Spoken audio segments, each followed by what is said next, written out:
ఇప్పుడు okay sir, ఇప్పుడు ప్రభుత్వానికి సంబంధించినటువంటి అనేక కార్యక్రమాలు మనం మాట్లాడతాం. నేను అడుగుతున్నది చంద్రబాబు నాయుడు తన సొంతంగా ఉండడానికి అవసరమైనటువంటి ఏదైతే ఇవి ఉన్నాయో వీటి కోసం వినియోగిస్తున్నారు అనేటటువంటి అంశం. ఒక్కసారి ఆయన ఏదైతే ఈ 6,50,00,000 ఇచ్చినటువంటి జియో ఏదైతే ఉందో అదొక్కసారి చూద్దాం. పీసీఆర్ అదొకసారి చూడండి.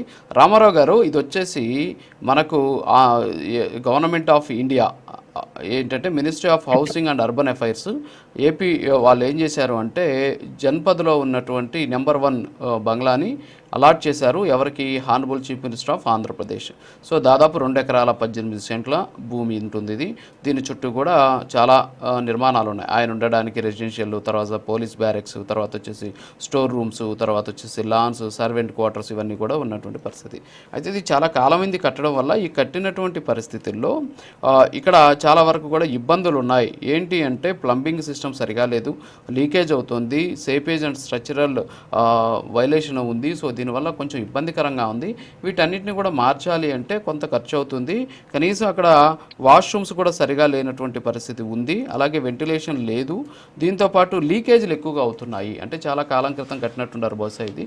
సో అందుకనేసి ఇలాంటి పరిస్థితి ఉంది. సో దీన్ని మరమ్మతులు చేయడం కోసం కావాలి అని చెప్పేసి ఏపీ భవన్ రెసిడెంట్ కమిషనర్ రాసినటువంటి లేఖ ఆధారంగా ఈ నిధులను విడుదల చేసినటువంటి పరిస్థితి ఉంది. సో ఇది వచ్చేసి ప్రభుత్వానికి సంబంధించిన భవనం. చంద్రబాబు నాయుడు సొంత భవనం కాదు ఇది. చంద్రబాబు నాయుడు అధికారిక నివాసం కాదు, ఆంధ్రప్రదేశ్ ముఖ్యమంత్రి అధికారిక నివాసం. ఇందాక మనకు మస్తనరావు గారు చెప్పినట్టు ఇన్ కేసు ఆయన ఎవరు అంబటి రాంబాబు సీఎం అయినా కూడా ఢిల్లీకి వెళ్తే ఆ నివాసంలోనే ఉండాల్సినటువంటి పరిస్థితి. సో దాన్ని ఏదో ఆయన సొంతానికి వాడుకోవడం, లేకపోతే దాని సొంతానికి ఆయన అకౌంట్లో రాసుకునేటటువంటి పరిస్థితి లేదు. మరి అధికారిక నివాసానికి ఖర్చు పెడితే దానికి ఎవరైనా ఉండొచ్చు. రేపు జగన్మోహన్ రెడ్డి గారు సీఎం అయినప్పుడు వెళ్ళొచ్చు, అలాగే అంబటి రాంబాబు గారు సీఎం అయినా వెళ్ళొచ్చు, లేకపోతే ఇంకొకరు సీఎం అయినా వెళ్ళొచ్చు.